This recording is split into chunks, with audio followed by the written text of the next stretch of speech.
Hi hello ಎಲ್ಲರಿಗೂ ಉಷಾ ಮಾಡುವ ನಮಸ್ಕಾರಗಳು. ಇವತ್ತಿನಿಂದ ನಾನು ಉಷಾ ಹೇಳುವ ಚಂದದ ಕಥೆಗಳು ಎಂಬ ಹೊಸ ಕಥಾ ಸಂಕಲನವನ್ನು ಆರಂಭಿಸ್ತಾ ಇದ್ದೇನೆ. ಈ ಚಾನೆಲ್ಗೆ ನಿಮಗೆಲ್ಲರಿಗೂ ಆದರದ ಸುಸ್ವಾಗತ.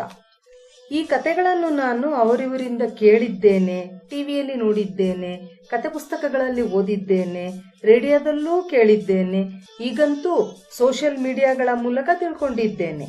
ಇವತ್ತು ನಾನು ಚಂಡಿಯ ಕಥೆಯನ್ನು ಹೇಳುವ ಮೂಲಕ ಈ ಚಾನೆಲ್ಗೆ ಚಾಲನೆ ಕೊಡ್ತಾ ಇದ್ದೇನೆ. ಇದು ಚಿಕ್ಕ ವಯಸ್ಸಿನಲ್ಲಿ ನನ್ನ ಅಮ್ಮ ಹೇಳಿದ ಕತೆ. ಇವಳೇ ನೋಡಿ ಚಂಡಿ ಮತ್ತು ಅವಳ ಗಂಡ. ಇವಳು ಪತಿಭಕ್ತಿ ಪರಾಯಣೆ ಅಂದ್ಕೊಂಡ್ರ ಕ್ಷಮಿಸಿ, ಇವಳು ಗಂಡನ ಜೊತೆ ಸದಾ ಜಗಳ ಆಡುವ ಜಗಳ ಗಂಟಿ. ಇವಳು ಯಾವಾಗಲೂ ಗಂಡನೊಟ್ಟಿಗೆ ವಾದಕ್ಕಿಳಿಯುತ್ತಿದ್ದಳು. ಗಂಡನಿಗೆ ಬೇಕು ಅಂದ್ರೆ ಚಂಡಿಗೆ ಬೇಡ, ಗಂಡ ಸಾಕು ಅಂದ್ರೆ ಚಂಡಿ ಬೇಕು ಅಂತಿದ್ಲು. ಅವನಿಗೂ ಸಾಕಾಗಿತ್ತು. ಆದ್ರೆ ಏನ್ ಮಾಡೋದು, ಕಟ್ಟಿಕೊಂಡ ಮೇಲೆ ಹೇಗಾದ್ರೂ ಬದುಕಲೇಬೇಕಲ್ವಾ. ಹೀಗಾಗಿ ಅವನೊಂದು ಉಪಾಯ ಕಂಡುಹಿಡಿದಿದ್ದನು. ಅವನಿಗೆ ಏನಾದ್ರೂ ಬೇಕಾಗಿದ್ದರೆ ಅದನ್ನು ಬೇಡ ಅನ್ನುವಂತೆ ಹೇಳ್ತಿದ್ದ. ಉದಾಹರಣೆಗೆ ನೋಡಿ, ಅವನಿಗೆ ಕಾಫಿ ಬೇಕು ಅಂದ್ರೆ ಅವನು ಕಾಫಿ ಬೇಕು ಅಂತಿರ್ಲಿಲ್ಲ.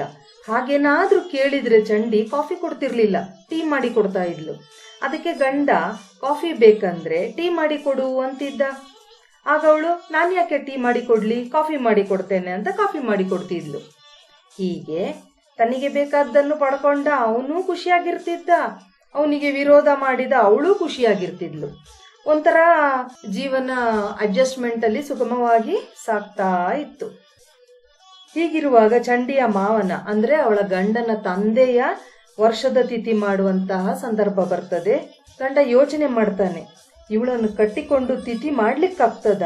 ತಾನೊಂದು ಹೇಳಿದ್ರೆ ಇವಳೊಂದು ಮಾಡ್ತಾಳೆ. ಅದಕ್ಕೆ ಅವನೊಂದು ಉಪಾಯ ಮಾಡ್ತಾನೆ. ಚಂಡಿ ಹತ್ರ ಹೀಗೆ ಹೇಳ್ತಾನೆ, ನೋಡು, ನಮ್ಮ ತಂದೆಯ ಶ್ರಾದ್ದ ಮಾಡಬೇಕು, ಆದ್ರೆ ಈ ವರ್ಷ ಮಾಡುವುದು ಬೇಡ. ಯಾಕೆಂದ್ರೆ ನೀನಿನ್ನು ಚಿಕ್ಕವಳು, ಹೊಸದಾಗಿ ಮದುವೆ ಆಗಿ ಬಂದವಳು, ನಿನಗೆ ನಮ್ಮ ರೀತಿ ರಿವಾಜು ಗೊತ್ತಾಗ್ಲಿಕ್ಕಿಲ್ಲ. ಅದಕ್ಕೆ ನಾವು ಬರೋ ವರ್ಷ ಮಾಡೋಣ. ಅವನು ಅನ್ಕೊಂಡ ಹಾಗೆ ಆಯ್ತು ನೋಡಿ. ಚಂಡಿ ತಿರುಗಿ ಬೀಳ್ತಾಳೆ, ಯಾಕೆ ಈ ವರ್ಷ ಬೇಡ? ನನಗೆ ಎಲ್ಲ ಆಚಾರ ವಿಚಾರಗಳು ಗೊತ್ತು. ನೀವು ಹೋಗಿ ದಿನಸಿ ಸಾಮಾನು ತಗೊಂಡ್ ಬನ್ನಿ, ಹಾಗೆ ಹಣ್ಣು ತರಕಾರಿ ಎಲ್ಲಾ ತಂದು ಬಿಡಿ. ನಾನು ಅಚ್ಚುಕಟ್ಟಾಗಿ ಅಡಿಗೆ ಮಾಡಿ ಕೊಡ್ತೇನೆ. ನೀವು ಶ್ರಾದ್ದ ಕಾರ್ಯವನ್ನು ಮಾಡುವಿರಂತೆ. ಅದಾದ್ಮೇಲೆ ಚಂಡಿ ನುಡಿದಂತೆ ನಡೆದಳು. ತಿಥಿ ಕಾರ್ಯ ಆರಂಭವಾಯಿತು. ಸಾಂಗವಾಗಿ ನೆರವೇರಿತು. ಕಾರ್ಯ ಮುಗಿಯಿತು. ತಿಥಿ ಕಾರ್ಯ ಮುಗಿದ ಮೇಲೆ ಮಾಡಿದ ಅಡಿಗೆಯನ್ನೆಲ್ಲ ಮೊದಲು ಕಾಗೆಗೆ ಎಡೆ ಇಡಬೇಕು. ಕಾಗೆ ಬಂದು ಆಹಾರವನ್ನು ಸ್ವೀಕರಿಸಿದರೆ ನಾವು ಮಾಡಿದ ಕಾರ್ಯ ಸಾರ್ಥಕವಾಯಿತು ಅಂತ ಅರ್ಥ. ನಮ್ಮ ಪಿತೃಗಳೂ ಸಂತೃಪ್ತರಾದರು ಎಂದು ತಿಳ್ಕೊಳ್ಬಹುದು. ಈಗ ನಮ್ಮ ಕತೆಗೆ ಬರೋಣ. ಚಂಡಿ ಅಂತ ಹೆಂಡತಿಯನ್ನು ಕಟ್ಕೊಂಡು ಇಷ್ಟು ಚಂದದಿಂದ ಕಾರ್ಯ ಮಾಡಿದ್ನಲ್ಲ ಎನ್ನುವ ಸಂತಸದಲ್ಲಿ ಗಂಡ ಮೈಮರೆತು ಬಿಟ್ಟ. ಅವಳ ಹತ್ರ ಹೇಗೆ ಉಲ್ಟಾ ಮಾತಾಡಿ ಕೆಲಸ ಮಾಡಿಸ್ಕೊಳ್ಬೇಕು ಎನ್ನುವ ಅವನ ಬುದ್ಧಿವಂತಿಕೆಗೆ ಒಂದು ಕ್ಷಣ ಮಂಕು ಬಡದಂತಾಯಿತು. ಒಂದು ಎಲೆಯಲ್ಲಿ ಅವತ್ತು ತಯಾರಿಸಿದ ಅಡಿಗೆಯನ್ನೆಲ್ಲಾ ಬಡಿಸಿ ಬಹಳ ಗತ್ತಿನಿಂದ ಗಟ್ಟಿಯಾಗಿ ಚಂಡಿಗೆ ಹೇಳ್ತಾನೆ, ಇದನ್ನು ತಗೊಂಡು ಹೋಗಿ ಕಾಗೆಗೆ ಹಾಕು. ಅವನು ಯಾರಿಗೆ ಹೇಳಿದ್ದು? ಚಂಡಿಗೆ.